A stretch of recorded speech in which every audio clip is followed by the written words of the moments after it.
Dios les bendiga, soy el pastor Gilberto Gutiérrez de la Iglesia Bautista de México DF. Me da mucho gusto saludarlos en este viernes 13 de octubre de 2017. Iniciamos el estudio del Salmo 137, esta es la primera parte. Ejercitando nuestra vida, le llamaremos a esta serie de devocionales. Lamento de los cautivos en Babilonia, dice en el título, en la Biblia. Este salmo seguramente fue escrito poco después del regreso del cautiverio babilónico, en 538 a.C.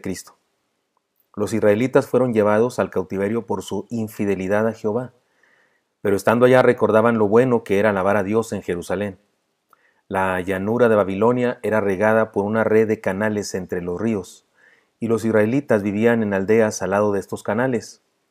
Allí, cuando recordaban su tiempo en Palestina, especialmente sus fiestas de alabanza a Dios, lloraban y no podían cantar. Entonces colgaban sus liras en los sauces. Algunos traducen álamos. Leamos la primera parte de este salmo y encontraremos razón a esta explicación. Primera enseñanza.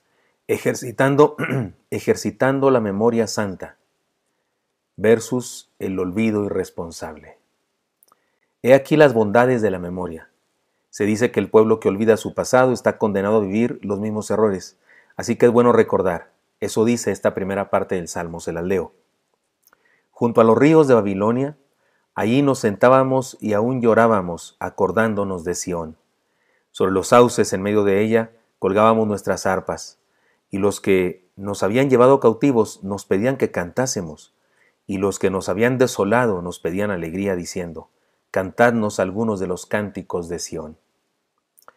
Cuando estaban en Babilonia, se acordaban de su vida en Jerusalén. Ahora que están de regreso en Jerusalén, recuerdan su tiempo en Babilonia. Eso significa que han aprendido la lección. Es bueno recordar y ponernos tristes por lo que perdimos por nuestro pecado, cuando es el caso, y ponernos alegres cuando somos redimidos por el perdón de Dios. Pero recordar siempre es un buen ejercicio. No olvidemos el día de nuestra conversión, por ejemplo, cuando el Señor Jesucristo nos salvó, cuando fuimos por primera vez a un templo, o tal vez en un parque, en una plaza, en nuestra propia casa, viendo un video por internet, o un culto por televisión, o una visita personal de un cristiano, un pastor o algo, y nos convertimos, tomamos la decisión de decirle sí al Señor. No olvidemos eso, es un día importante. No olvidemos nuestro desarrollo como cristianos, nuestro crecimiento, las experiencias que hemos tenido, los cursos de discipulado que hemos tomado, los maestros que nos han enseñado, que han dado su vida, que han dado su esfuerzo, su empeño por enseñarnos cosas valiosas. No olvidemos las muchas experiencias que hemos vivido, las aventuras que Dios nos ha permitido superar, las veces que nos ha librado de accidentes o violencia, las ocasiones en las que nos ha sanado. Yo no puedo olvidar eso, no puedo olvidar su milagro en mis arterias coronarias, cuando dijeron que estaban severamente tapadas, y de pronto ya no lo estaban porque Dios hizo un milagro en mi vida. ¿Cómo olvidar eso? No olvidemos la doctrina que ha transformado nuestras creencias, nuestros valores y nuestro estilo de vida. No olvidemos de dónde nos sacó el Señor. Y si estamos alejados de la comunidad de fe, con el pretexto de que no nos alejamos de Dios, solamente de la iglesia, cosa que es absurda, por cierto, es bueno recordar la hermosa época de estar cerca de Dios al estar cerca de su pueblo. Y al igual que los hebreos en este salmo, que nos inste a aprender la lección y regresar a la comunión con Dios, por medio de la comunión con su pueblo. Porque recuerde que somos ovejas, no lobos solitarios. Estar juntos es nuestra naturaleza. Las ovejas tienen como su principal seguridad, defensa contra los depredadores, estar juntos. Algo muy interesante es lo que dice el versículo 3. Y los que nos habían llevado cautivos nos pedían que cantásemos, y los que nos habían desolado nos pedían alegría, diciendo, cantadnos algunos de los cánticos de Sión. Es un hecho que en el mundo antiguo los israelitas eran conocidos, eran famosos por sus cantos. Usted y yo sabemos que Dios les había dicho que no hicieran imagen ninguna semejanza de lo que está arriba en el cielo, ni abajo en la tierra, ni debajo de las aguas, es decir, que no practicaran la idolatría, y por eso ellos no desarrollaron el arte de la escultura ni de la pintura, pero desarrollaron el arte de la literatura y el arte de la música, y eran buenos cantantes, buenos músicos. Cuando Sennacherib llevó como botín cautivos de Judá en el año 701 a.C., según sus anales escritos en cuneiforme, llevó cantores y cantoras, es decir, al registrar a los que habían capturado de Israel. No pusieron seres humanos solamente, pusieron cantores y cantoras. Los consideraban cantores y cantoras a todos. Sin embargo, lo interesante es que los mismos que los habían secuestrado, en este caso ahora, de Babilonia, les pedían que cantaran.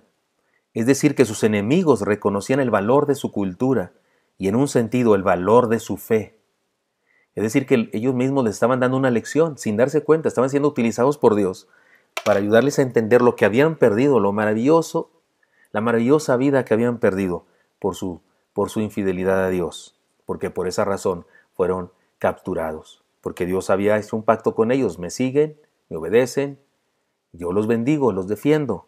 Ustedes se alejan de mí y se van tras otros dioses, pues que los defiendan los otros dioses. Y como los otros dioses no existen, pues nadie los defendió y por eso cayeron en manos de pueblos poderosos, como en este caso de Babilonia. Pero estos mismos de Babilonia reconocían su fe, su cultura, y les decían: cántenos esas lindas canciones que tienen. Es bueno recordar. Los esposos deben recordar sus épocas de noviazgo, su boda y sus momentos más dulces, y deben recordarlos especialmente cuando tienen problemas. Los hijos deben recordar el amor de sus padres y los detalles de cuidado que han tenido con ustedes, especialmente cuando crecen y se sienten oprimidos por la disciplina del hogar. Recordar es un excelente ejercicio. Un estudio bíblico, un sermón, un devocional como este es un ejercicio de memoria en realidad, pues estamos recordando lo que los creyentes de otras épocas vivieron. Si los hebreos estaban recordando lo que hacían en Babilonia, porque cuando estaban en Babilonia recordaban lo que hacían en Israel, pues ahora usted y yo estamos recordando lo que ellos recordaron. Así es que esto es la fe cristiana, esto es la teología cristiana, esto es la experiencia de caminar con Dios. Recordar lo que Dios ha hecho. Permítame decir que algunos evangélicos cometen un grave error al no exaltar a los héroes de la fe del pasado. En su afán por no caer en la idolatría y por su correcto prejuicio contra la exaltación desmedida de los llamados santos, por no atribuirles poderes de intercesión, se van al extremo de no considerarlos, no alabar sus hazañas y no ponerlos como ejemplo para las nuevas generaciones. Los niños, adolescentes y jóvenes deberían conocer la vida de nuestros antepasados que dejaron huella. En Hebreos 11 hay una lista de un extraordinario grupo de héroes de la fe. La Biblia completa es un legado de historia de lo que Dios ha hecho en la vida de quienes nos precedieron. No seamos olvidadizos, recordemos lo que Dios ha hecho en nuestra vida, recordemos nuestras épocas de victoria, no para quedarnos en la contemplación y vivir del pasado glorioso, pero sí para motivarnos a seguir adelante en el presente. La memoria santa nos ayuda a seguir a pesar de lo que sea. Permítanme contarles un recuerdo muy personal. Disculpen los que son de la iglesia que pastoreo que ya saben esta historia, pero es útil hoy para ilustrar esta enseñanza. Recuerdo a mi padre, don Álvaro Gutiérrez Peña, contando esta anécdota a sus amigos. Se trataba de mí, pero yo no recuerdo el incidente que mi padre contaba, más solo recuerdo que mi padre lo contaba. Se dice que cuando estaba muy pequeño, tal vez unos 4 años de haber tenido, con un dulce, me atraganté y me estaba ahogando. Hicieron todo lo posible, me metieron un dedo en mi boca, me pusieron de cabeza, de espaldas, me golpearon la espalda y se me salía el dulce y me estaba asfixiando, estaba morado, totalmente flácido y daban por hecho que estaba muerto. Mi padre y mi tío Ramón me tomaron en los brazos, mi tío Ramón me llevaba en sus brazos, mi padre manejando la camioneta.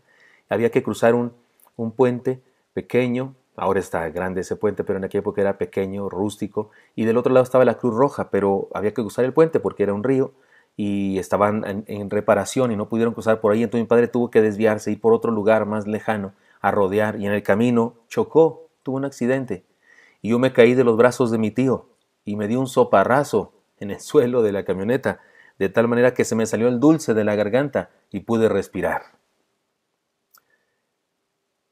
Todos daban por hecho que estaba muerto en la casa. Mi madre lloraba, las vecinas ya estaban con ella, sufriendo, consolándola por el duelo, porque yo había muerto, según todo el mundo. Pero de pronto regreso en los brazos de mi padre, parece que con una paleta, un chocolate o algo así, para que se me quitara el llanto, y estaba vivo. Y fue una celebración. Y recuerdo a mi padre decir estas palabras, que en esa época era una frase de viejos, era una frase de gente de antes, de gente de pueblo. Y para mí era solo eso, una frase de viejos. Pero cobró sentido cuando me entregué a Cristo, porque mi padre siempre que contaba esta historia, la contó algunas veces, cuando yo era un adolescente, un joven, y vivía en la casa, y al terminar la historia siempre decía: para algo quería Dios a este chamaco. ¿Puede usted entender lo que significa ahora para mí. Para algo quería Dios a este chamaco. Ahora no puedo echarme para atrás. No puedo desistir. No puedo, por más dolor que embargue mi corazón en algunos momentos de mi vida, no puedo dejar de servir a mi Señor, porque me queda claro que me creó, me salvó la vida y me salvó de nuevo, espiritualmente hablando, para una tarea determinada y muy específica y muy clara. Así que el recuerdo de la historia de mi padre, porque él la contaba, es un recuerdo que me desafía, me insta a seguir. Ruego a Dios que usted encuentre recuerdos que lo ayuden a ver el poder de Dios en su vida y le insten a seguir sin desmayar. Así es que este es el primer ejercicio que les recomiendo. Para ejercitar nuestra vida, ejercitemos la memoria santa en contra del olvido irresponsable. Espero que esto sea útil para usted y me encantaría encontrármelo el día de mañana. Hasta pronto, Dios le bendiga.